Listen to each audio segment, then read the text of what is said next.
Chào bạn, có một khán giả có ý mình nói về một vấn đề là cuộc cạnh tranh giữa nước Mỹ và Trung Quốc vào bây giờ có tương tự với cuộc cạnh tranh giữa Lama và Barter vào ngày xưa không?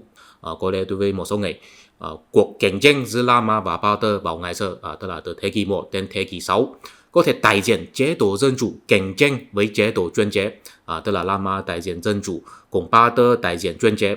Thật ra Lama khi đó đã từ một thành bang Cộng hòa biến thành đến một đế quốc mà có hoàng đế rồi, cho nên cũng không dân chủ lắm. Còn Barter cũng không chuyên chế lắm, tại vì trên bản chất Barter là một liên minh bộ lạc của dân tộc du mục, hoàng đế phải tôn trọng các thủ lĩnh bộ lạc. Thật ra cái mà gọi là dân chủ và chuyên chế, chúng thật sự là khái niệm được định nghĩa theo phương Tây của bây giờ. Họ lấy chế độ và xã hội của họ làm tiêu chuẩn của dân chủ, sau đó so sánh các quốc gia. Những quốc gia rất giống với họ thì sẽ gọi là quốc gia dân chủ. Những quốc gia mà không giống với họ thì sẽ được gọi là quốc gia chuyên chế. Nhưng mà tiêu chuẩn dân chủ của bây giờ, tức là toàn người dân lớn tuổi đều có thể bầu cử, đó chỉ có xuất hiện trong 100 năm gần đây của lịch sử nhân loại. Theo tiêu chuẩn như vậy, tất cả quốc gia trước 100 năm gần đây đều không dân chủ lắm, bao gồm quốc gia phương Tây. Theo ý kiến cá nhân mình, nếu chúng ta sử dụng dân chủ và chuyên chế để so sánh hay phân tích lịch sử đã qua, thật ra không hiệu quả lắm. Trong video hôm nay, mình muốn đưa ra hai khái niệm thực tế hơn cho các bạn, đó là liên minh và đẳng cấp. Tại vì bất cứ quốc gia nào trong lịch sử nhân loại, ít hay nhiều đều có bao gồm hai loại nguyên lý tổ chức này. Và mình sẽ thị phạm cho các bạn coi chúng ta có thể làm thế nào để sử dụng liên minh và đẳng cấp để quan sát sự thăng trưởng của một quốc gia. Và mình sẽ không chỉ phân tích Lama và Barter, cũng sẽ phân tích Trung Quốc và nước Mỹ.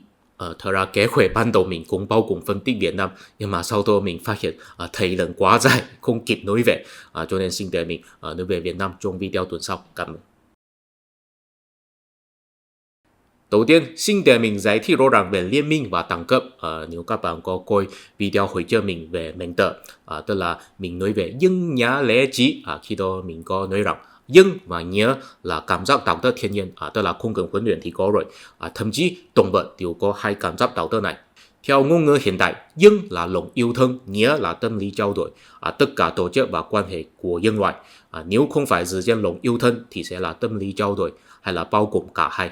Quan hệ nhân loại mà có thể hoàn toàn dựa trên lòng yêu thương, đó là gia đình, tức là khi bố mẹ chăm sóc trẻ con, họ có thể không có một tâm lý là hy vọng trẻ con có thể trả một cái gì nào đó cho mình. Họ có thể hoàn toàn vì lòng yêu thương trẻ con, cho nên chăm sóc trẻ con. Khi trẻ con trưởng thành, họ cũng có thể hoàn toàn vì lòng yêu thương bố mẹ, cho nên chăm sóc bố mẹ. Thưa quý vị, người ta có thể tận dụng lòng yêu thương của nhân loại để tạo nên tổ chức, dù tổ chức này có phức tạp đến mức nào, dù sao nguyên lý tổ chức cơ bản của nó chắc chắn là giống với gia đình, không có lệ ngoại. Và chúng ta có thể gọi nguyên lý tổ chức cơ bản này là đẳng cấp. Tức là trong một gia đình chắc chắn là có đẳng cấp, không có khả năng là mỗi người đều bình đẳng với nhau. Thông thường là tớ nhỏ nghe lời của tớ lớn. Thế tại sao tớ nhỏ có thể nghe lời của tớ lớn? Đó là vì tớ lớn thông minh hơn hay khỏe mạnh hơn? Thật ra những thứ này không quan trọng lắm. Quan trọng là vì người ta có lòng yêu thương gia đình của mình, cho nên tự nguyện tiếp nhận quan hệ đẳng cấp của gia đình. Đó là cảm giác đạo đức cơ bản của nhân loại. Cho nên khi người ta nói lòng yêu thương, lòng yêu công ty, lòng yêu hiệp hội, dù yêu tổ chức nào, thật ra trên cơ bản đều là phải kích thích người ta từng tổ chức là giống như một gia đình, và mình là thành viên của gia đình này, cho nên có thể tự nguyện tiếp nhận quan hệ đẳng cấp trong tổ chức. Có thể nói rằng đẳng cấp càng nghiêm khắc, yêu cầu với lòng yêu thương càng cao. Ví dụ ngoài gia đình ra, đẳng cấp trong quân đội là nghiêm khắc nhất, cho nên yêu cầu với lòng yêu thương rất cao. Tức là nếu ở giữa binh lính không có phát triển ra tình yêu đồng hành, thì kỷ luật của quân đội chắc chắn là rất tệ. Tuy nhiên trên thực tế cũng có một số gia đình đã đánh mất lòng yêu thương rồi, nhưng vẫn có thể duy trì một quan hệ đẳng cấp. Ví dụ trẻ con nghe lời của bố mẹ, không phải là vì yêu bố mẹ mà là sợ nếu không nghe lời thì bố mẹ sẽ không cho tiền. Trong tình huống như vậy, gia đình như vậy chỉ có hình thức trống rỗng thôi. Trên thực tế, nguyên lý tổ chức của nó là không phải dựa trên nhưng, tức là không phải lòng yêu thương, mà là dựa trên nhớ, tức là tâm lý trao đổi. Trẻ con lấy sự phục tùng của mình để trao đổi sự chăm sóc của bố mẹ. Thưa quý vị, quan hệ nhân loại mà có thể hoàn toàn dựa trên tâm lý trao đổi, đó là thị trường. Tức là khách hàng có thể hoàn toàn không cần yêu thương người bán hàng cũng không cần yêu thương khách hàng. chỉ cần song phương muốn trao đổi một cái gì nào đó của đối phương thì song phương có thể tạo nên một quan hệ thị trường. Người ta có thể tận dụng tâm lý trao đổi của nhân loại để tạo nên tổ chức. Dù tổ chức này có phức tạp đến mức nào, nguyên lý tổ chức cơ bản của nó chắc chắn là giống với thị trường, không có lệ ngoại. Và chúng ta có thể gọi nguyên lý tổ chức cơ bản này là liên minh. Dù trên bề ngoài nó có thể là một công ty, một hiệp hội, một gia đình hay một quốc gia, nếu thành viên trong đó có một tâm lý là tôi tham gia tổ chức này là vì muốn lấy được một cái gì nào đó, vì vậy tôi có thể trả một cái gì nào đó để trao đổi. Ví dụ trả thời gian làm việc ở một công ty để lấy được tiền lương, trả sự phụ thuộc pháp luật cho quốc gia để lấy được cuộc sống an toàn, trả thời gian tham gia hiệp hội để kết bạn, ví dụ như vậy. Ok, tiếp theo chúng ta bắt đầu áp dụng đẳng cấp và liên minh trong sự phân tích.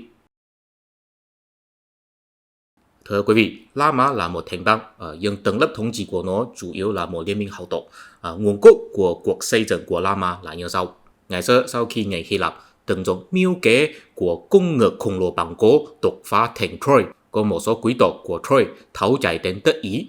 Trong đó có một cô gái có tên là Rhea. Theo thần thoại, Rhea bị hiếp dâng bởi thần Mars, sau đó sinh ra một sinh đôi con trai có tên là Remus và Romulus. Sinh đôi này bị bỏ rơi ở bên sông và được con sói nuôi nấng. Sau khi họ trưởng thành, họ có đánh bại thế lực quý tộc cũ của Troy. Sau đó họ cũng đánh nhau. Kết quả là Romulus sát hại Remus. Romulus xây dựng một thành bang mới có tên là La Mã. Romulus hoan nghênh tất cả mọi người ở xung quanh di cư đến La Mã. Kết quả là có nhiều nô lệ, người tị nạn và lỡ đoạn đi đấy, nhưng họ đều là con trai. Kết quả là Romulus giả vờ tổ chức một lễ hội và mời bộ lạc trên núi ở xung quanh tham gia. Sau đó họ bắt lấy những cô gái bộ lạc trong lễ hội, đến khi người thân của những cô gái đi đấy để trả thù. Những cô gái đã trở thành người mẹ và người vợ rồi, và họ yêu cầu người thân của họ tạo hòa bình với người chồng của họ. Vì vậy, cộng đồng La Mã có thể phát triển. Nói đơn giản là La Mã là một kết hợp của quý tộc cũ của Troy, người giang hồ ở Tây Ý và bộ lạc trên núi ở xung quanh. Khi Romulus xây dựng La Mã, ông ấy có bổ nhiệm 100 người làm nguyên lão, tạo nên một viện nguyên lão. Chúng ta có thể nói rằng 100 nguyên lão này là một tập đoàn công thường. Một nguyên lão đại diện một thế lực hậu tộc, 100 nguyên lão là một liên minh hậu tộc. Họ là tầng lớp thống trị chân chính của La Mã. Ở đây xin để mình định nghĩa hậu tộc một cách rõ ràng. Hậu tộc là những người vì lợi ích chung, giữ gìn tâm lý trao đổi, cho nên kết hợp nhau và cùng nhau tiếp nhận một ông chủ. Mấy bạn chú ý, quan trọng là họ là giữ gìn tâm lý trao đổi, cho nên kết hợp nhau. Dù trong nội bộ của họ, bối cảnh của nhiều thành viên rất khác biệt với nhau, nhưng họ có thể nhận thức một lợi ích chung, cho nên trả sự phụ thuộc của mình để trao đổi tư cách thành viên của tập đoàn. Nếu bạn vẫn là hiểu lầm thì bạn có thể tưởng tượng một bang phái giang hồ. Bang phái giang hồ chính là một hậu tộc điển hình. Thành viên của họ có bối cảnh rất khác biệt, nhưng vì lợi ích chung, họ tạo nên một tập đoàn và phục tùng một ông chủ giống nhau. Dù sao, vì hậu tộc là được tạo nên giữ gìn tâm lý trao đổi, cho nên chúng ta có thể nói rằng một hậu tộc trong nội bộ là một liên minh. Thành viên của họ chủ yếu là vì tâm lý trao đổi mà không phải là vì lòng yêu thân, cho nên kết hợp nhau. Tầng lớp thống trị của La Mã là những nguyên lão. Một nguyên lão đại diện một thế lực hậu tộc, đại diện một liên minh nhỏ. Các nguyên lão vì tâm lý trao đổi cho nên kết hợp nhau và tạo nên một viện nguyên lão, tức là đại diện một liên minh lớn. Vì họ là một liên minh cho nên quan hệ của họ là bình đẳng hơn. Khi bắt đầu, những nguyên lão trách nhiệm để một người làm ông chủ đó tức là nhà vua của La Mã. Sau khi trải qua 7 nhiệm nhà vua, những nguyên lão đã chẳng đáng có một ông chủ rồi. Vì vậy họ quyết định đuổi ra nhà vua và chấp hành lãnh đạo tập thể. Từ khi đó, La Mã từ một vương quốc biến thành một công hòa. Nhưng mà nếu chúng ta không có bị dã mũi bởi hình thức bề ngoài thì sẽ biết rằng họ chỉ là từ một liên minh có một ông chủ cố định biến thành một liên minh không có ông chủ cố định thôi. Từ thế kỷ 6 trước công nguyên, La Mã trở thành một công hòa. Sau đó họ xảy ra chiến tranh với các thành bang ở Tây Ý và dần dần trở thành ông chủ của các thành bang ở Tây Ý. Mấy bạn chú ý, cái mà gọi là thế lực La Mã vào khi đó trên thực tế là một liên minh thành bang. Các thành bang vì tâm lý trao đổi cho nên chấp nhận để La Mã làm ông chủ. Chủ yếu là nông dân La Mã rất thiện chiến, nguyên lão La Mã thực sự rồi chỉ huy quân đội. Đến thế kỷ 3, thế lực La Mã xảy ra chiến tranh với thế lực Carthage. Carthage là một thành bang ở Tunisia của bây giờ. Nó cũng là một liên minh hậu tộc, không có ông chủ cố định, chỉ là thành viên hậu tộc của họ là ít hơn La Mã. Họ cũng có tạo nên một liên minh thành bang ở miền Bắc châu Phi của bây giờ. Vào thế kỷ 3 trước công nguyên, La Mã đánh bại Carthage, tạo Sicily trở thành tỉnh đầu tiên của La Mã, đó tạo nên hậu quả sâu sắc cho La Mã. Tại vì trước khi đó, cuộc đánh tranh La Mã là bằng cách tạo quan hệ liên minh với thành bang khác. La Mã chỉ sẽ yêu cầu thành bang khác cúng đảm thôi. Sau khi La Mã thiết lập tỉnh ở một địa phương, thì có nghĩa là La Mã có thể sai nghề làm tổng đốc của tỉnh. Và tổng đốc đó có thể tận dụng quyền lực mình để lấy thuế và tích lũy tài phú cá nhân, và đó sẽ phá hoại sự thăng bằng trong nội bộ của nguyên lão. Tức là có một nguyên lão vì làm tổng đốc hay có thể làm người ta trở thành tổng đốc, cho nên có thể tích lũy nhiều tài phú ở bên ngoài La Mã. Thế lực của ông ấy có thể vượt qua nguyên lão khác, tự nhiên sẽ dần dần bất mãn có quan hệ bình đẳng với nguyên lão khác. Đó cũng là một động lực thúc đẩy một số nguyên lão muốn bành trướng La Mã, thiết lập nhiều tỉnh hơn. Đến thế kỷ 1 trước công nguyên, tình hình ác hóa hơn tại vì chế độ quân đội có thay đổi. Trước khi đó, chỉ có những nông dân có đất đai mới có tư cách nhập ngũ. Khi có chiến tranh bùng nổ, Biển Nguyên lão bổ nhiệm một chỉ huy đó chiêu tập nông dân La Mã tạo nên một quân đội. Thông thường họ sẽ kết thúc chiến tranh trong mấy tuần hay mấy tháng. Sau đó những nông dân có thể về nhà tiếp tục canh tác đất đai. Nhưng vì La Mã càng ngày càng bành trướng, quân đội phải tác chiến ở địa phương rất cách xa với La Mã, cho nên ít nông dân muốn tham gia quân đội. Kết quả là vào thế kỷ 1 trước công nguyên, Biển Nguyên lão thông qua pháp luật quy định rằng bất cứ ai đều có thể tham gia quân đội. Khi phục vụ trong quân đội, nhà nước sẽ trả tiền lương, thời gian phục vụ sẽ kéo dài đến 16 năm. Vì vậy đó tạo nên một quân đội thường trực. Từ khi đó, trên bề ngoài La Mã có một Viện Nguyên lão, nhưng trên thực tế, những Nguyên lão đã không có quyền lực chân chính rồi. Ai nào có thể làm những binh lính thường trực phục tùng mình, ai nấy sẽ có quyền lực chân chính. Kết quả là một số Nguyên lão trở thành quân phiệt. Caesar chính là một quân phiệt. Khi những Nguyên lão ám sát Caesar, chính là vì họ muốn duy trì truyền thống liên minh hậu tộc của La Mã. Nhưng mà sau khi Caesar bị chết, La Mã ngay lập tức rơi vào nội chiến của quân phiệt. Cuối cùng, Octavianus chiến thắng, trở thành hoàng đế đầu tiên của đế quốc La Mã. La Mã từ một thành bang phát triển đến một liên minh thành bang, cuối cùng trở thành một đế quốc vào thế kỷ 1. Đó là vì thế lực của liên minh Nguyên lão bị thay thế bởi quân đội thường trực. Quân đội có đẳng cấp rất nghiêm khắc. Một quân đội mà dựa trên tâm lý giao đổi thì chắc là rất khó có thể làm binh lính phục tùng mệnh lệnh. Tại vì cái giá của sự phục tùng mệnh lệnh là sự hy sinh của cuộc sống mình. Đó rất khó có thể tạo nên quan hệ trao đổi, cho nên trong nội bộ có xu hướng nội chiến. Vì vậy ít hay nhiều đều phải tận dụng lòng yêu thương của nhân loại. Biện pháp thường dùng là chế tạo một thần thoại hay tôn giáo.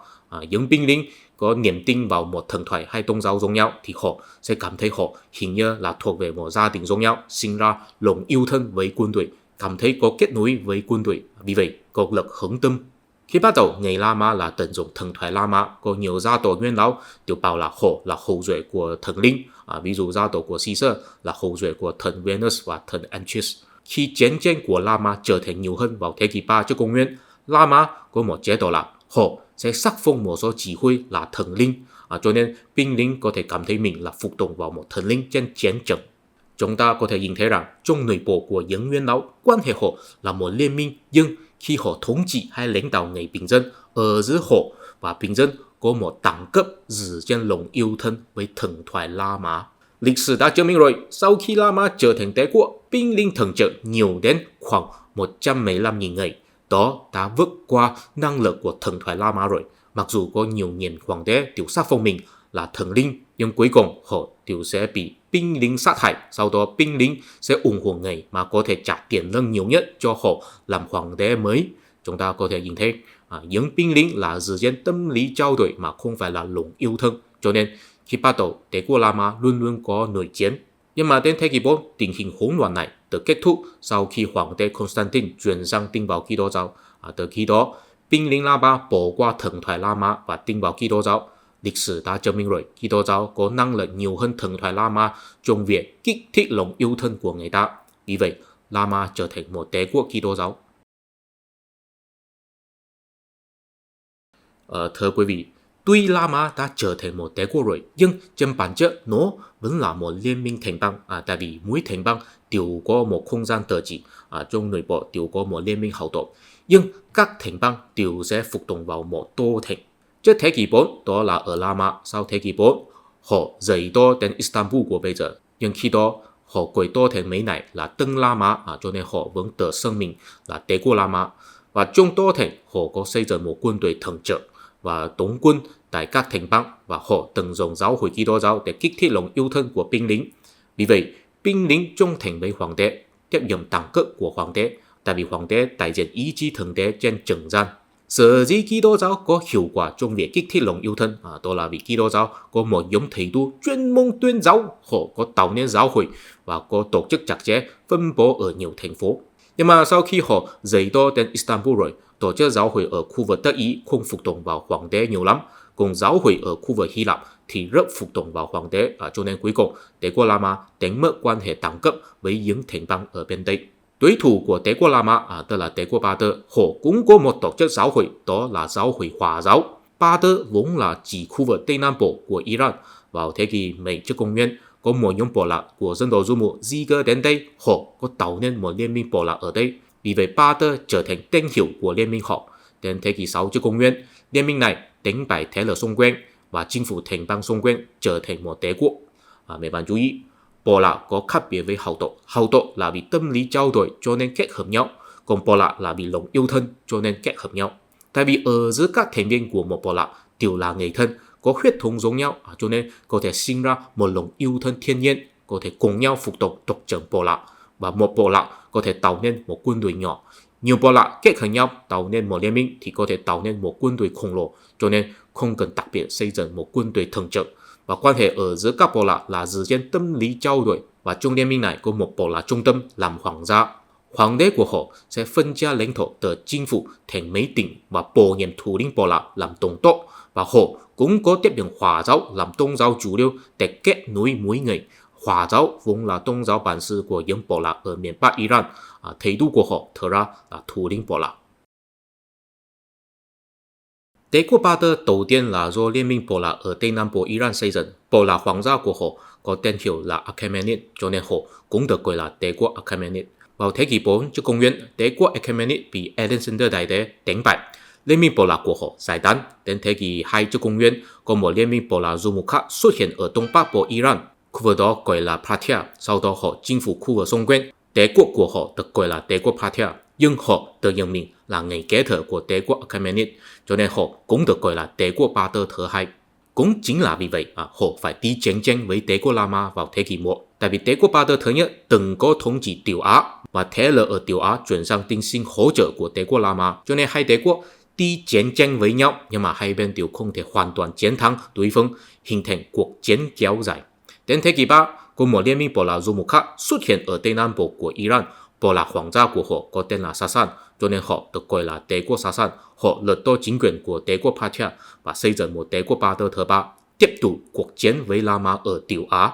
Cuối cùng, cả La Mã và Ba Tư đều không có thắng, tại vì đến thế kỷ 7, có một liên minh bộ lạc du mục khác xuất hiện ở miền Tây Ả Rập. Họ xây dựng một tôn giáo mới có tên là Hồi giáo. Dựa trên tôn giáo này, họ kích thích lòng yêu thương của mỗi bộ lạc ở Ả Rập, cho nên tạo nên một liên minh bộ lạc khổng lồ mà bao gồm tất cả bộ lạc của Ả Rập. Sau đó chính phủ Ai Cập của đế quốc La Mã tiêu diệt cả đế quốc Ba Tư và giáo hội Hòa giáo, bắt buộc người Ba Tư chuyển sang tin vào Hồi giáo. Nhưng mà đến thế kỷ 11, có một liên minh bộ lạc du mục khác xuất hiện ở Trung Á, họ là người Tổ Quyết. Sau đó họ di cư đến Tây Á, cũng là đi theo Hồi giáo và thay thế thế lực của bộ lạc Ả Rập. Cuối cùng đến thế kỷ 11, họ xây dựng đế quốc Ottoman. Đến thế kỷ 15, họ chinh phục Istanbul, vì vậy đế quốc La Mã chính thức kết thúc. Thưa quý vị, cuộc cạnh tranh giữa La Mã và Ba Tư thực ra không có bên nào là chuyên chế hay dân chủ. Trên bản chất, họ là hai loại liên minh khác biệt. La Mã là một liên minh thành bang, Ba Tư là một liên minh bộ lạc du mục. Sau đó, người Ả Rập thay thế người Ba Tư, người Tổ Quyết thay thế người Ả Rập. Cuối cùng là liên minh bộ lạc của người Tổ Quyết chiến thắng liên minh thành bang của đế quốc La Mã. Thế bây giờ cuộc cạnh tranh giữa nước Mỹ và Trung Quốc thì sao? Đầu tiên cả hai bên đều không phải là liên minh bộ lạc. Nhưng nước Mỹ là một liên minh thành bang, tại vì mỗi thành bang và tiểu bang của nước Mỹ đều có thể tự trị. Trung Quốc thì không phải, toàn quốc gia là một đẳng cấp, Đảng Cộng sản Trung Quốc là bề trên và thế lực của nó có thể thâm nhập mỗi địa phương. Nhưng mà dù sao, tầng lớp thống trị chân chính của họ đều là hậu tộc. Ở nước Mỹ có vô số tổ chức trung gian, có một số chủ yếu là vì tâm lý trao đổi cho nên kết hợp nhau, ví dụ công đoàn, công ty hay hiệp hội. Cũng có một số là vì lòng yêu thân, ví dụ giáo hội và hội đồng hương di dân. Nhưng mà xin để mình nói một cái chung chung, một tổ chức trung gian là một hậu tộc, họ có năng lực động viên thành viên của họ trong cuộc bầu cử. Họ có thể tạo nên một liên minh tạm thời hay lâu dài bằng cách cùng nhau ủng hộ một người ứng cử. Và các người ứng cử chủ yếu là vì tâm lý trao đổi cho nên kết hợp nhau. Tất nhiên, họ cũng sẽ tận dụng ý thức hệ để tạo nên lực hướng tâm, tức là kích thích thành viên vì lòng yêu thương cho nên trung thành với quyết định của đảng. Ở giữa bộ máy đảng và đảng viên có một đẳng cấp, nhưng mà nguyên lý cốt lõi của đảng ở nước Mỹ vẫn là tâm lý trao đổi. Tại vì nếu chúng ta nhìn kỹ hơn thì sẽ phát hiện kể chuyện ý thức hệ của cả đảng Cộng hòa và đảng Dân chủ đều là mâu thuẫn với nhau. Tại vì họ chủ yếu là vì lợi ích chung cho nên kết hợp nhau, không có một ý thức hệ chặt chẽ. Cho nên nói chung hai đảng đều là một liên minh hảo tổ. Nước Mỹ là một quốc gia có hai liên minh hảo tổ cùng nhau thống trị. Liên minh hảo tổ của nước Mỹ có thể chính thức hóa bằng cách trở thành chính đảng, nhưng liên minh hảo tổ của Trung Quốc thì không thể. Đảng Cộng sản Trung Quốc là một tổ chức khổng lồ, có 90 triệu đảng viên. Trong nội bộ của họ chắc chắn có phe phái. Chúng ta có thể nói rằng một phe phái là một liên minh hảo tổ. Tuy họ thực sự tồn tại, nhưng mà theo quy định, sự tạo phe phái trong nội bộ đảng là vi phạm kỷ luật đảng. Cho nên những liên minh hảo tổ không thể chính thức hóa, họ phải đi dưới lòng đất. Cho nên chúng ta không biết có bao nhiêu phe phái trong nội bộ đảng, cũng không thể xác định thế lực của họ. Thậm chí những đảng viên bình thường cũng không biết, chỉ có những lãnh đạo cấp cao mới có thể nhận thức một cách chung chung thôi. Nhưng mà chúng ta có thể xác định một điều là những đảng viên mà hiểu biết tình hình phe phái nhiều nhất chắc chắn là xuất thân từ tập đoàn Công thần, tức là gia tộc của họ có lịch sử tham gia cách mạng, cho nên họ hiểu biết nhiều bí mật của đảng, cũng có quan hệ thâm sâu trong tổ chức đảng, cho nên họ có năng lực tạo phe phái ổn định, có thể trở thành ông chùm của một liên minh trong nội bộ đảng, tức là thành viên của họ có niềm tin vào họ, tin rằng có ông chùm che chở sẽ không bị xử lý kỷ luật. Ở đây mình phải cân nhắc một điều là có lẽ đối với một số người sẽ nghĩ rằng cha chuyển con núi hay cả nhà làm quan là một chuyện không tốt. Thật ra trong tình huống của Đảng Cộng sản Trung Quốc, đó mới là chuyện tốt, tại vì đó có thể cố định hóa kết cấu quyền lực, giảm bớt sự đấu tranh quyền lực, dần dần hình thành liên minh hảo tổ ổn định. Vì vậy quan hệ ở giữa các hảo tổ có thể bình đẳng hơn, đó là một chuyện tốt. Ví dụ Lama của ngày xưa, 100 nguyên lão đều có gia tộc lâu dài, cho nên quan hệ của họ rất bình đẳng. Mỗi nguyên lão đều có thể yên tâm đóng góp sức lực và tích lũy trí tuệ thống trị. Đó là thời điểm mà Lama mình nhất. Nếu không có quá trình tích lũy này thì Lama không thể tạo nên sự vĩ đại trong tương lai. Nếu mỗi người đều có thể làm nguyên lão, bất kể lịch sử gia tộc thì mỗi người đều đấu tranh với nhau, Lama đã bị thành bang khác tiêu diệt rồi. Mình làm quan và mình cũng để công cháu mình làm quan, đó biểu thị rằng mình có niềm tin vào tổ chức. Quay trở về Trung Quốc, có xuất hiện sự sùng bái cá nhân Tập Cận Bình, đó ta có thể chứng minh rồi. Đa số gia tộc công thần của đảng chắc chắn là không có niềm tin vào đảng hay là không quan tâm đảng. Họ đưa công cháu mình di dân đến nước ngoài và mình cũng sẽ di dân đến nước ngoài sau khi nghỉ hưu, cho nên họ không quan tâm Tập Cận Bình phá hoại quan hệ bình đẳng ở giữa các hảo tổ. Tập Cận Bình cũng tận dụng những đảng viên mà xuất thân bình thường để thanh trừng tập đoàn công thần. Bây giờ trong nội bộ đảng đã hình thành một đẳng cấp. Tập Cận Bình là tối cao và tận dụng thần thoại, tức là Trung Hoa dân tộc sẽ phục hưng để kích thích lòng yêu thương của toàn quốc, phục tùng Tập Cận Bình. Nói chung, Trung Quốc của bây giờ đã không phải là một liên minh hảo tổ rồi, mà là một đẳng cấp hảo tổ mà tập trung vào Tập Cận Bình. Càng tiếp cận với Tập Cận Bình thì đẳng cấp càng cao. Chúng ta có thể khẳng định một điều là Trung Quốc ít khả năng chiến thắng nước Mỹ trong chiến tranh. Nước Mỹ cũng ít khả năng đi chinh phục toàn Trung Quốc. Giống như ngày xưa, cuộc chiến giữa La Mã và Ba Tơ có thể kéo dài mấy trăm năm. Và nếu muốn chiến thắng đối phương, theo mình, họ nên phá hoại kết cấu quyền lực nội bộ của đối phương. Đối với Trung Quốc, họ có thể học hỏi lịch sử La Mã, họ có thể hối lộ một số hảo tổ ở nước Mỹ, là một số hảo tổ đặc biệt có tiền, vì vậy phá hoại sự thăng bằng của liên minh hảo tổ của nước Mỹ. Nhưng mà đáng tiếc là nước Mỹ có tiền nhiều hơn Trung Quốc quá nhiều, họ sẽ không trân trọng tiền của Trung Quốc nhiều lắm. Trung Quốc có thể dùng tiền để ảnh hưởng một số quốc gia nhỏ, nhưng muốn ảnh hưởng nước Mỹ thì không đủ tiền.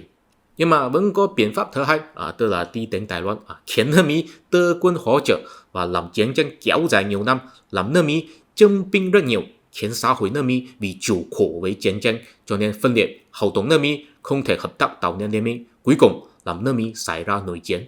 Đối với nước Mỹ, họ thì nên phá hoại đẳng cấp hảo tổ của Trung Quốc. Biện pháp hiệu quả nhất là trực tiếp ám sát Tập Cận Bình. Nếu Tập Cận Bình qua đời, Trung Quốc của bây giờ sẽ ngay lập tức rơi vào nội chiến, tại vì Tập Cận Bình đã phá hoại sự thăng bằng của Liên minh hậu tổ nguyên bản của Trung Quốc rồi, tức là ông ấy đã thanh trừng tập đoàn共Sản rồi.